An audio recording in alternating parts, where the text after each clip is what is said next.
Hello, I'm Marcia Kavanaugh. Thanks so much for joining us. Well, a poll released this week shows some varying perceptions about crime in the city and the mayor's popularity, just as voters are being asked to back his plan for a millage increase. We'll look at the impact of it all. We'll also discuss a plea deal by a former St. Charles Parish D.A. and more criticisms of a former Angola Warden. A crime which originated in the quarter makes news in Australia, and the quarter itself makes news with the growth of its annual festival. And the number for us are tonight's Informed Sources. Errol, Laborde, producer of Informed Sources. Gordon Russell, managing editor for Investigations, The New Orleans Advocate. Mike Perlstein, investigative reporter, WWL-TV, Channel 4. And Stephanie Grace, columnist, The New Orleans Advocate. Over to Stephanie first. The UNO Survey Research Center released its quality of life poll, its name of right, yes. Telling us about mayor's popularity, right. How people are feeling about their communities, Orleans, Jefferson Parish. What did we find out? A couple things, varying things. For one thing, people are generally a little happier in Jefferson Parish than Orleans, which is not necessarily a surprise. But things are okay in Orleans. Things are pretty good. You know, there's maybe some less optimism than a couple of years ago, but for example, Mayor Landers still has 60% approval rating, so that's pretty good. His police chief has a 62%, Michael Harrison, which is interesting given how much we've talked about crime, and given that crime is really, you know, the #1 issue, people in this poll said. Although fewer people said that than the last time they took this poll in 2013, so that's kind of interesting. Still about half of the people asked said crime is the biggest issue. And, you know, this is the poll that always asks, do you feel safe in your neighborhood? Do you hear gunshots at night? And you get about 30% of people who say they've been a victim of crime or they know someone who has, 20-something% who hear gunshots at night. So, you know, there's some unease there. Just to run through the list, Leon Canizaro's approval rating was 55%.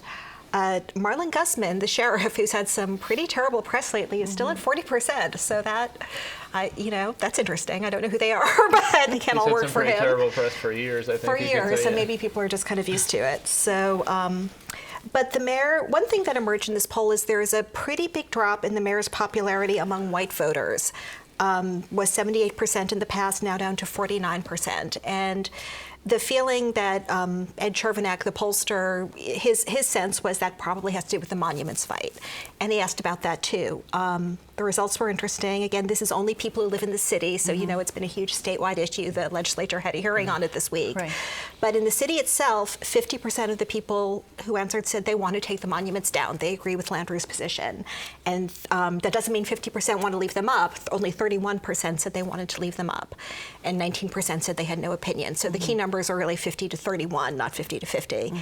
And again, there was a big racial disparity in that, as you would expect. About 60% of black people interviewed said they wanted to take them down. About the same percentage of white people said they wanted to leave them up. What are some of the other issues, particularly in Orleans Parish, that people are really concerned about? Well, again, crime, #1, roads, obviously. One of the questions is, what's the worst city service? And of course, roads, way up there. The best city service actually was firefighting, which is interesting. Bodes well for the election, I It guess. does, yes. And I think maybe some of these other numbers do too, which I know we're going to talk about later. Right, and in Jefferson Parish, as you said, people seem to be more satisfied They there. seem to be more satisfied. They like Newell Norman. They like Mike Yanni. He's, of course, brand new on the job. So, and that's sort of been the case for the 30 years of the poll. So so it's fairly consistent. But one thing that was also presented in this poll is your hopes for the future. And are you optimistic or not? How did each parish approach that? You know, there's some realism, maybe you'd say, in Orleans, and I think it's understandable. You know, when you look at real estate prices, you know, some of the ongoing issues, it's people are maybe not quite as optimistic as they were a couple years ago. Ed Chervenak, the pollster, said maybe we're coming off of this post-Katrina.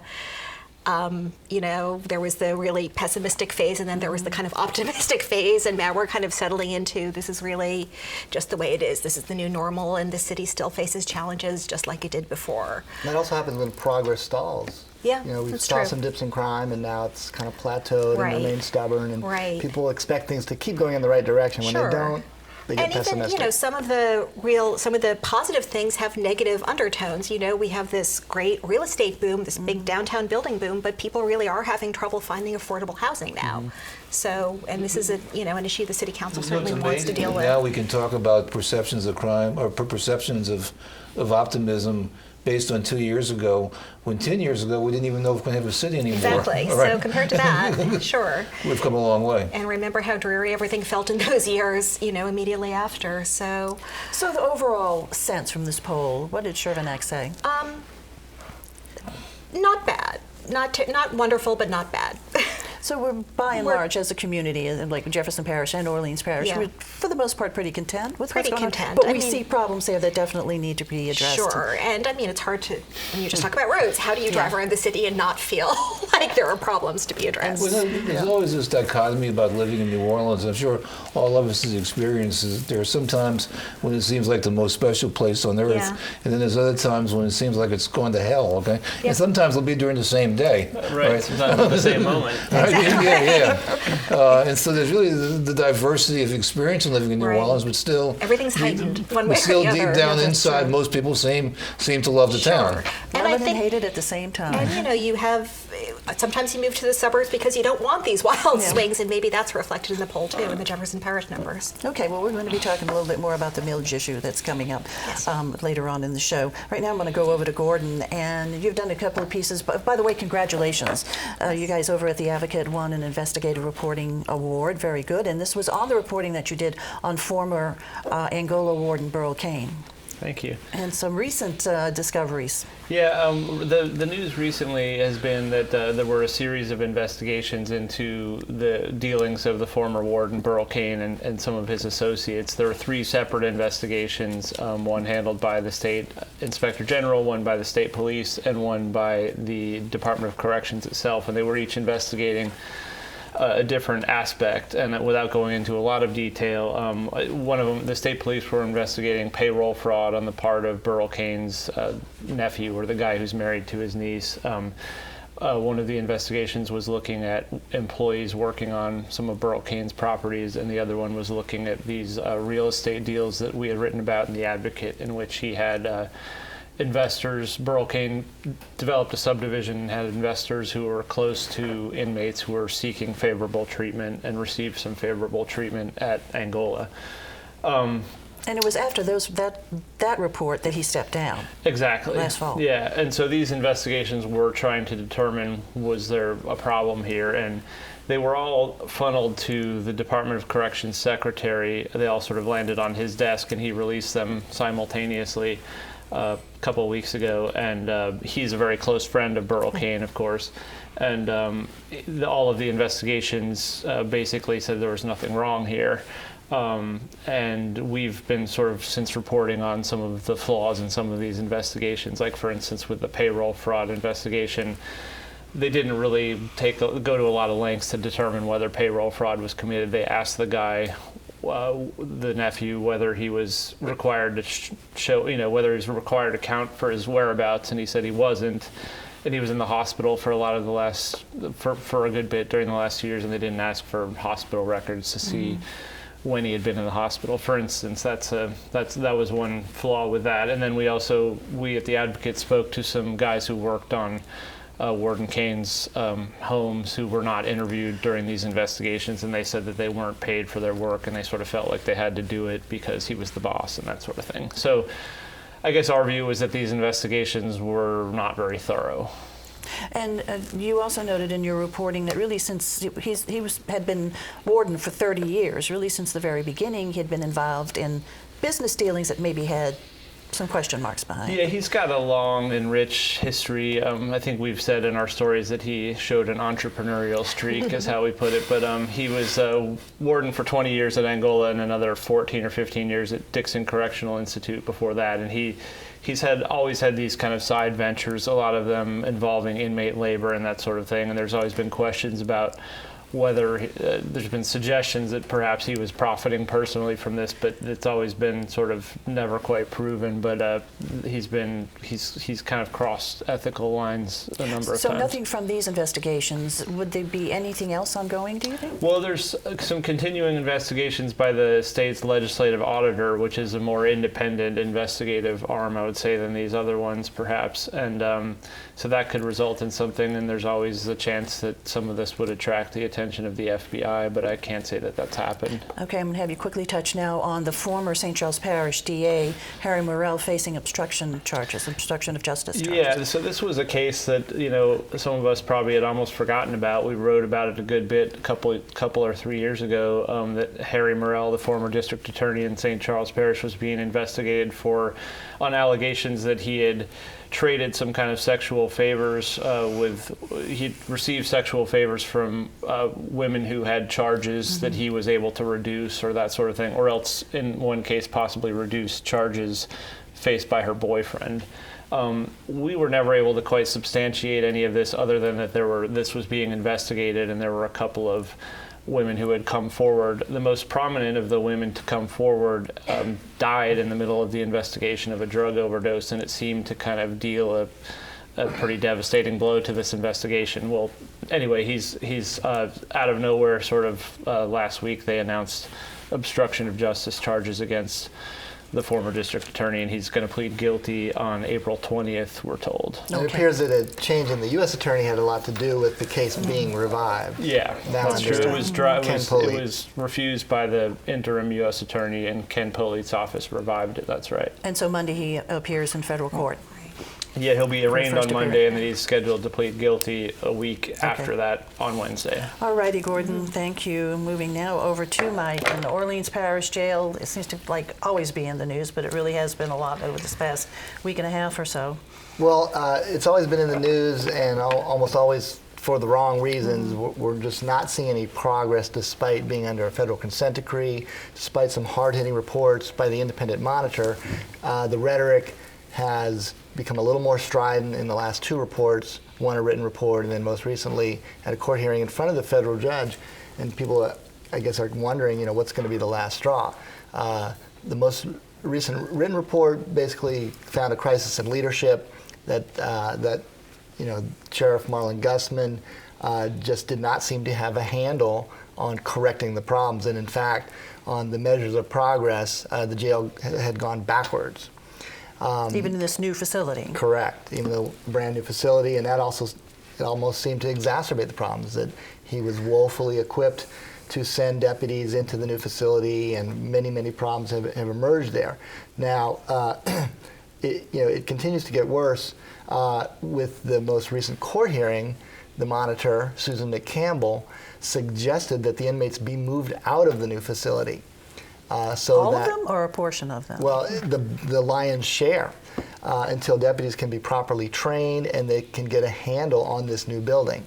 Now, again, the power rests in the federal judge, Lance Afric, to make a ruling. I think it was 3 years ago. The city, which is, they're on the funding side when the sheriff keeps asking for more money, and basically his position is that it's underfunded by the city, and that's the root of all of the problems.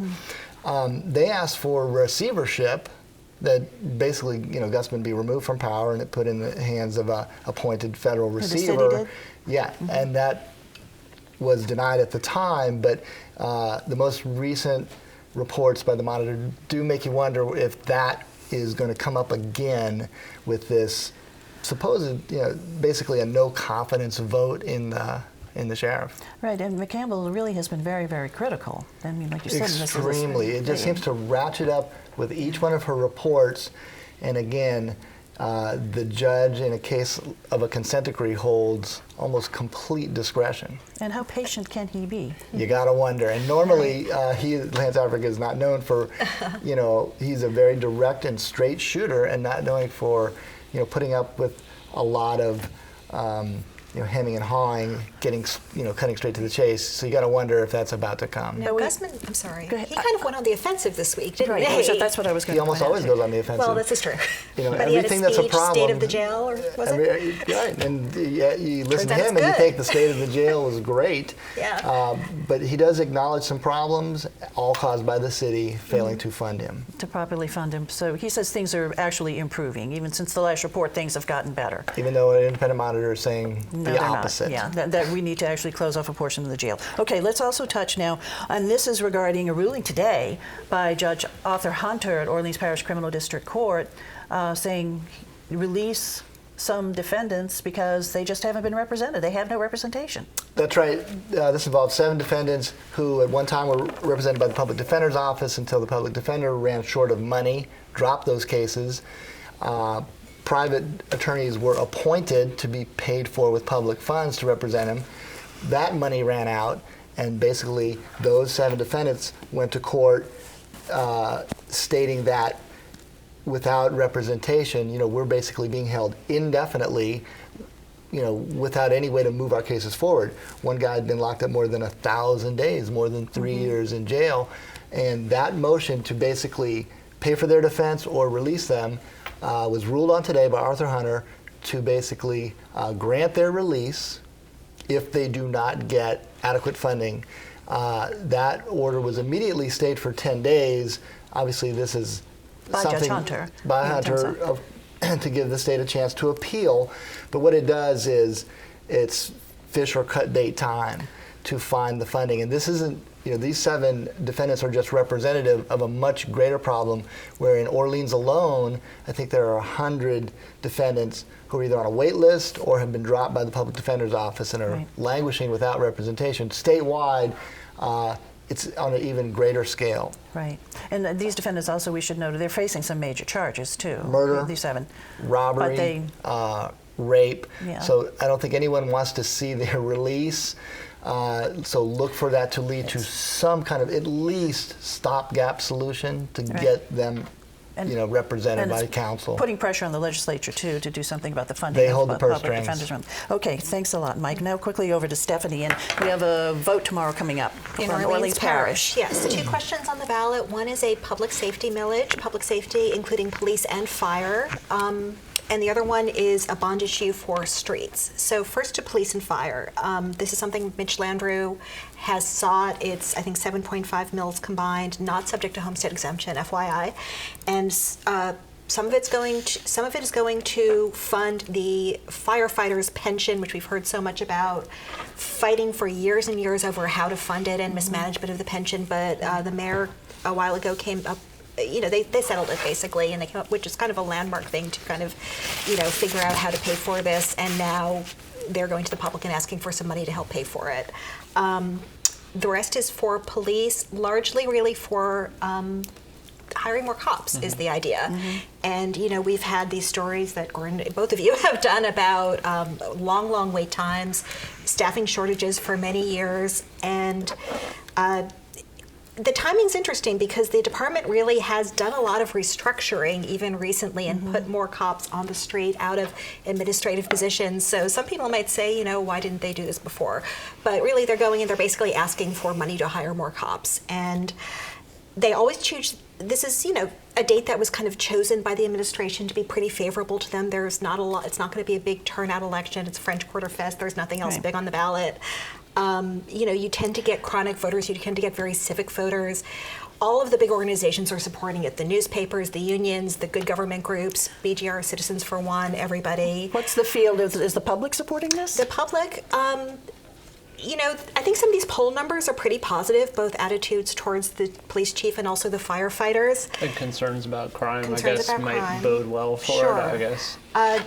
You see a little bit on the internet about, do they really need the money or Will the they really monument be able to hire people? this many cops? Exactly, is the given other the question. difficulty in recruiting. What there's not is like what happened with the Urban Park Proposition 2 years ago, Exactly. where there was strong opposition to the merge. And it went viral. You really saw it all over the internet. So if there's opposition, it's very, Yeah. it's very now, one quiet wild opposition. card is again, the city administration chose the date carefully, not really knowing what was going to happen at the state level. Now, just a week ago, we had this big increase in sales taxes, and perhaps more tax increases coming from the state. And, if people want to draw the line and say, I'm not paying any more, this is a way for them to do it. So we'll wait and see if that happens. We should mention that the first one is an increase in millage, Yes. whereas the second is just It's a renewal. not. The streets, yes, it's a bond and issue. voters usually feel pretty good about renewals. Yeah. So they'll go along with that. And but when this is they ask for $100 an million increase, for streets, which I think it's kind of hard to argue that we don't need that. We isn't just it? saw that in the poll too. Streets Exactly. definitely. by the way, if they do vote for it, I think that and the whole the library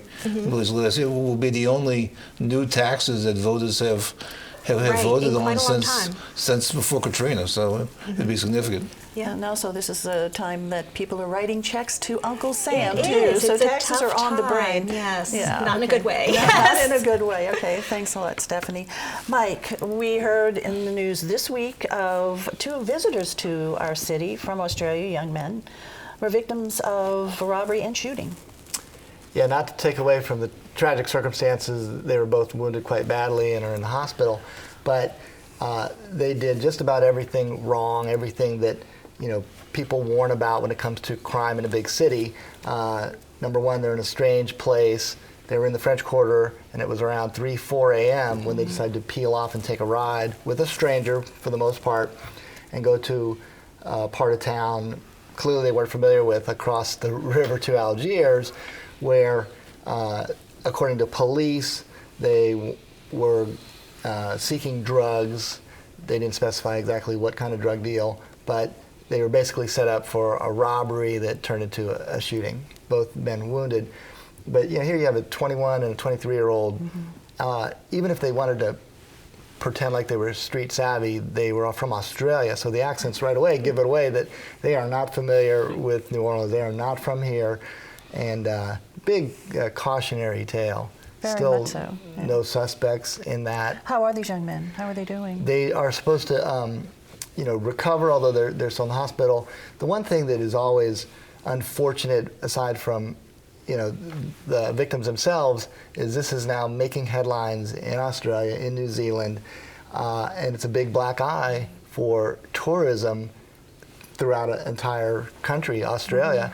And it's just not the thing New Orleans needs. Places where they have very little gun violence, so it really makes an impression when this Oh, happens. big time. Sure. But do we learn from this that there are people in the French Quarter at 3 o'clock in the morning who are looking for people to entice into buying drugs and to bring across the rivers? Well, oftentimes there are crimes of opportunity, and who knows the state of intoxication, but at 4 in the morning in the Right. quarter, pretty good bet that they, were not completely sober. They were in a club. That's why they. And- No, I'm talking about the people who they talk to. I mean, Once again, are there they- those people in the Predators. quarter who are trying to lure people? Well, I wouldn't think that sort of thing was planned. Let's, lure some people to Algiers tonight. But when you see the opportunity, a crime of opportunity strikes when your guard is down, and that's apparently what happened with these Australian tourists. Mike, how many suspects are thought to be involved here? There were supposed to be 3. So basically, there was a driver. He drives them to the West Bank, where there was somebody that was supposed to be a drug dealer, but actually pulled a gun, sort of lying in wait. So And any lead on these guys? No one arrested yet? nothing that the police have announced so far. Okay. All righty, Mike. Thanks a lot. Errol, over to you. Talking about French Quarter and good news in the French Quarter. Wonderful festival. I going like on. the story of the French Quarter Festival because it's an example of government trying to do something, and I'll be damned it worked, okay? In 1983, the French Quarter was just being torn apart in preparation for the World's Fair. I mean, the streets in the French Quarter that year looked like what they must look like in the 1700s. There were dirt roads and wet and just really in ditches. And Mayor Dutch Morial, and then the businesses were just taking a beating. And Mayor Dutch Morial made a promise. He said, look, next year we'll have our own festival. We'll have a festival that's going to be designed to, the city will put it on, and to draw local people back into the quarter. And so in 1984, and that's something that the mayor can do, because to do something in the fair, in the quarter, you got to worry about police and fire and sanitation and permits. Well, the mayor can do all that, can pull all it together, plus he had staff. And so the the first year was pretty much put on by City Hall, and it was a success. I mean, people came, but this idea, because it was true, locals were shunning the French Quarter, and I think it has been very successful in that, in bringing people down on this weekend to see the quarter and to say, hey, this is pretty nice, and people come back, especially with the work that's been done on the riverfront since then, the whole riverfront revitalization. Because remember, those were the transitional years where, for most people, the riverfront was just a place where there were warehouses and do not trespass signs, and then all of a sudden it opened up. And so it was very successful, and I can tell, like, where I live in Mid-City, when I see those red streetcars this time of the year going downtown, they're packed with people who are going there, and I guess they come in from Metairie and from Lakeview and Mid-City and from all around, and so it is doing that. I was talking to a hotel executive, and so even though tourists wasn't one of the objectives, of course they want them, and he says that they're packed, that it's a good thing for them. And they say that they are the largest free musical festival in the South, and that's an important thing. It's free. You walk in and you go and hear music, and you discover the quarter. Their figures say last year, and now it's a 4-day festival, they had about 700,000 people, and the weather looks beautiful for this weekend, and so it'll probably surpass that. And so it's more than just a tune-up for the Jazz Fest. I mean, it is a festival that had a purpose, and from that has developed it's no longer City Hall that puts it on, it's this French Quarter festival entity that also puts on the Christmas celebration and the Satchmo Fest, and so it's a good operation unit for putting on other festivals in the quarter. And more people have discovered it's certainly not just the locals who were the first ones to start going to it, but from all over the world. And it's really spreading along the river now. It's not even just all in the French Quarter, because this year didn't have activities at Riverwalk. All right, well, if you go to the French Quarter Festival, have a wonderful time, and of course, be safe. We're going to look ahead now. Errol. Well, next week, the city is proclaiming Bicycle Riding Week, and there's going to be a lot of activity to encourage people to ride bicycles to work. So be careful when you're driving, with those bike lanes.